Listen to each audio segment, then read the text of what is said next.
buenos días. Mi nombre es José Amílcar González Aguilar y en esta ocasión vamos a llevar la materia Obligaciones y Contratos Civiles. En esta actividad número 8 vamos a hablar de un tema que es la interpretación y análisis de una escritura pública de compraventa, reconocimiento y adeudo y constitución de garantías hipotecarias. Ahora bien, vamos a hablar sobre la escritura pública.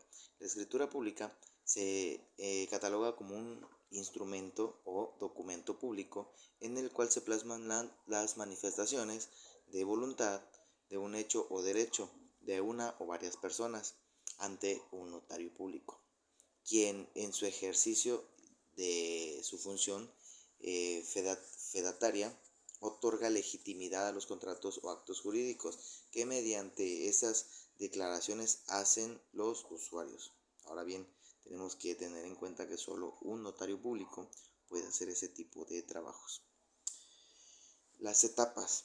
La número 1 sería la recepción de las declaraciones de voluntad ante el notario. La 2, extensión, que consiste en plasmar un documento de declaración de voluntad del usuario ante el notario. 3. El otorgamiento, a través del cual los comparecientes son debidamente identificados y quienes confirman en señal de aceptación o declarado ante el notario. La 4. Autorización. Una vez cumplidos los requisitos legales y después de la firma de los interesados, se autoriza el instrumento público a través de la firma del notario, quien da fe a la escritura pública, o más bien da fe pública, así lo dejemos. Por su parte, el contrato de compra-venta es quizá el más común de todos. Literalmente no hay un día en que no compremos algo. Podemos decir que todos los días celebramos compraventas, incluso sin ser consciente de ello. Respecto a su concepto, el Código Civil Federal establece en su artículo 2248 su definición. Sin embargo, un concepto simple es cuando cambiamos la propiedad de un bien por dinero. Es decir, a diferencia del substructo de un contrato o arrendamiento o comodato, tanto el bien como el dinero pasa a propiedad de la contraparte en el contrato. ¿Cómo se puede vender? Esencialmente, todo, menos lo que esté excluido del comercio, como los seres humanos o el cielo, etc. Es el traslativo de dominio que transfiere la propiedad por excelencia. También existen impedimentos para vender y comprar, desde luego. Cuando esto se le da a conocer como una incapacidad legal, hace referencia a un estado de limitación de la capacidad de ejercer derechos. En este caso, ciertas personas tienen limitaciones para comprar o vender ciertos bienes bajo pena de nulidad. Estos son, entre otros, el querer vender algo entre más, ya que eso es nulo de pleno derecho. Los extranjeros están limitados en cuanto a la cantidad y ubicación de los inmuebles que quieren adquirir y también deben pedir permiso a la Secretaría de Relaciones Exteriores en México. Ni los jueces, magistrados, ni ningún otro funcionario judicial, así como los empleados de las fiscalías, pueden comprar los bienes que son objeto de juicios en los que participen. Eso es que tenerlo claro y es algo muy importante de saber. Los niños y los adolescentes menores de edad no pueden vender si no es con autorización judicial y por conducto de sus representantes legales, o padres o tutores en este caso, quienes a su vez no pueden comprar esos bienes. Los copropietarios solo pueden venderle a sus copropietarios, salvo que estos les den autorización, como lo decíamos. Ahora, las obligaciones de las partes del contrato. El vendedor tiene la obligación de entregar los bienes que vendió, garantizar que las características prometidas y responden en caso de evicción. Es decir, que si algún adeudo del vendedor afectara con posterioridad al comprador, el primero debe indemnizarlo, ¿va? Por otra parte, las obligaciones del comprador son aquellas establecidas en el contrato. Por supuesto, el pago del precio según se acordó. Cumplimiento de contrato de compraventa. El cumplimiento por cualquiera de las partes, como la mayor parte de los contratos, se le da el derecho a demandar la rescisión de la ejecución del contrato. La ejecución es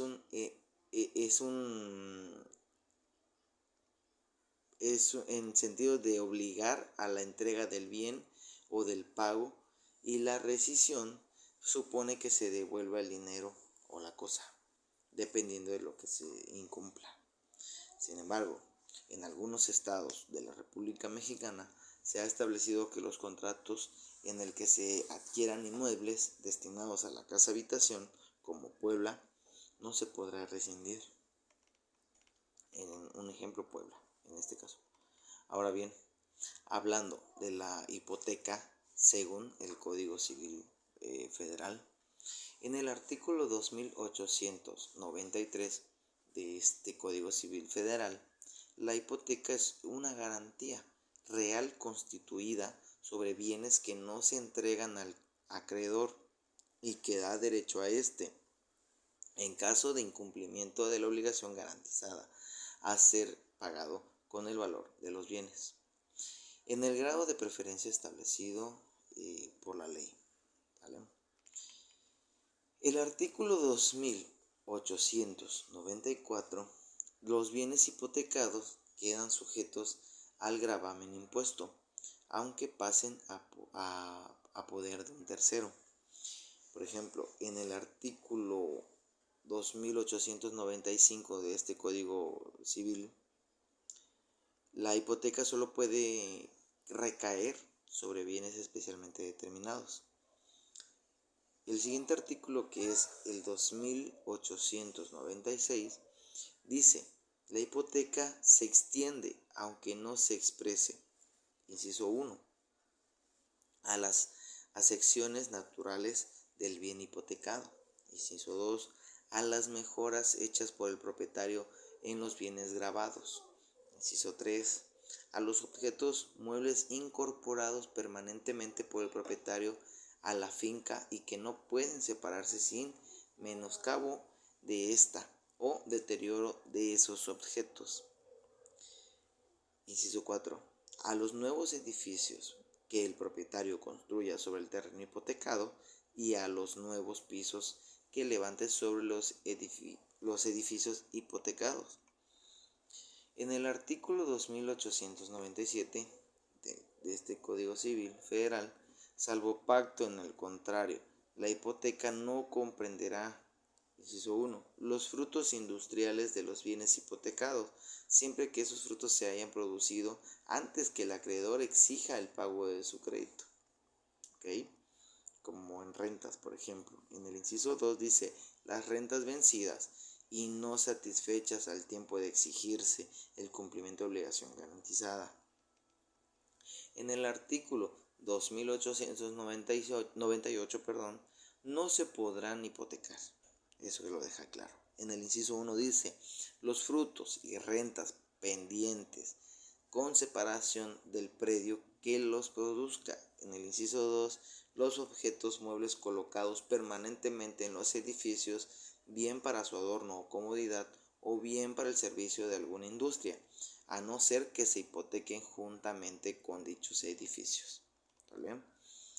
En el inciso 3 de este mismo artículo, las servidumbres, a no ser que se hipotequen juntamente con el predio denominante, como en el inciso 4, en el inciso 4, el derecho a percibir los frutos del usufructo concedido por el código a los ascendientes sobre los bienes de sus descendientes. En el inciso 5 nos dice: el uso y la habitación. En ejemplo. El inciso 6, los bienes litigiosos, a no ser que la demanda de origen del pleito se haya registrado previamente, o si se hace constar el título constitutivo de la hipoteca en el que el acreedor tiene conocimiento del litigio. En cualquiera de los casos, la hipoteca quedará pendiente a la resolución del pleito. Eso es lo que nos dice el inciso 6. Ahora, en cuanto a la constitución de obligación solidaria, según el Código Civil Federal, en el artículo 1989, cada uno de los acreedores o todos juntos pueden exigir de todos los deudores solidarios o de cualquiera de ellos el pago total o parcial de la deuda. Si reclaman todo de uno de los deudores y resultare insolvente, pueden reclamarlo lo de los demás o de cualquiera de ellos. Si hubiesen reclamado solo parte o de otro modo hubiesen consentido en la división de la deuda. Respecto a algunos de los deudores, podrán reclamar el todo de los demás obligados, con deducción de la parte del deudor o deudores liberados a la solidaridad. En el artículo 1990, el pago de derecho a uno de los acreedores solidarios extingue la deuda total. ¿Okay?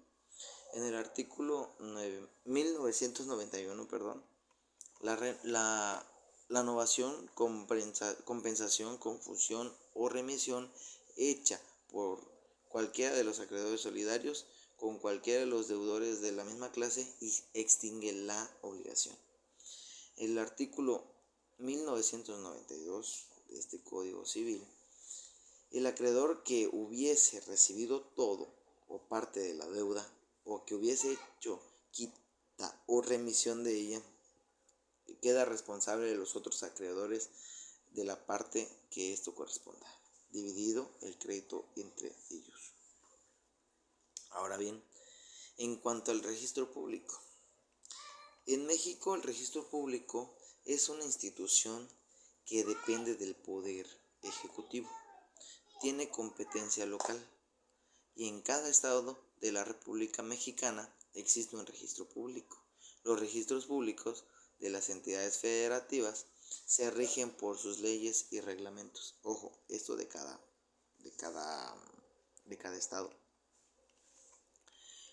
Tiene su registro público y sus reglamentos locales, por eso les decía de cada estado, en los cuales se establece su organización, sus funciones y sus facultades. En alguna de las entidades federativas, el registro público recibe el nombre del registro público de la propiedad o de propiedad. En otras, el registro público de la propiedad raíz y de comercio, registro público de la propiedad y de comercio, entre otros. Creo que aquí en Tuxtla lo conocemos como registro público de la propiedad y se encuentra ahí en la Quinta Norte, si no mal recuerdo. En el registro público se inscriben los actos relativos al derecho de la propiedad, los actos que se refieren a los derechos reales sobre los bienes, los actos relativos a personas morales y los otros actos y negocios diferentes a los anteriores, resoluciones y diligencias judiciales, a través del procedimiento previsto en las leyes del registro público y sus reglamentos en las entidades federativas. El registro público está facultado para recibir documentos, hacer anotaciones, extender constancias y certificaciones a través de documentos físicos o electrónicos, atendiendo a la naturaleza de los bienes, actos o contratos. ¿Cómo es el proceso de inscripción en el registro público? Esto es muy importante. Quien tiene interés legítimo o el notario se presenta ante las oficinas registrales con la documentación cuya inscripción se solicita y se obtiene la boleta de ingreso del trámite. El personal certificador del registro público revisa uno a uno los documentos o papeles cuya inscripción se solicita, reúna los documentos legales para el tipo de acto que se trata. Revisa además los antecedentes registrales cuando aplique. Si el certificador advierte que el documento no cumple con los requisitos, notifica al interesado para que realice las correcciones que procedan o que sean necesarios y le otorga el término de 10 días hábiles. Si el interesado o el notario, en su caso, cumple con lo requerido con el certificador, o bien el documento cumple con los requerimientos necesarios desde un inicio, el certificador procederá con la inscripción e imprime la boleta de inscripción correspondiente sin ningún problema. El personal certificador del registro público firma la autorización del documento y de manera electrónica y física dentro de la boleta de inscripción, incluyendo el sello del registro público. El interesado o el notario, en su caso, recibe el documento debidamente inscrito. Y hacemos referencia al notario, porque como decíamos anteriormente y al principio del video, el notario es el único legalmente aprobado para hacer este tipo de acciones, ¿sí? Es él quien tiene que llevar todo el registro. E incluso desde el principio comprar una propiedad, si necesitan comprar una propiedad, es él quien tiene que ir a verificar que la propiedad, terreno, casa, departamento, esté libre de gravamen, libre de adeudos, libre de todo, precisamente en el registro de la propiedad. Tiene que llevar su procedimiento y él sería el único quien podría ser, ¿sale? Y pues bueno, con esto concluimos este tema tan interesante, lo que es en contratos civiles, como es la escritura pública, y espero haya quedado un poquito claro sobre el tema y podamos haber resuelto algunas dudas, ¿sale? Me despido por hoy, muchas gracias por la atención, quedamos a la orden, saludos.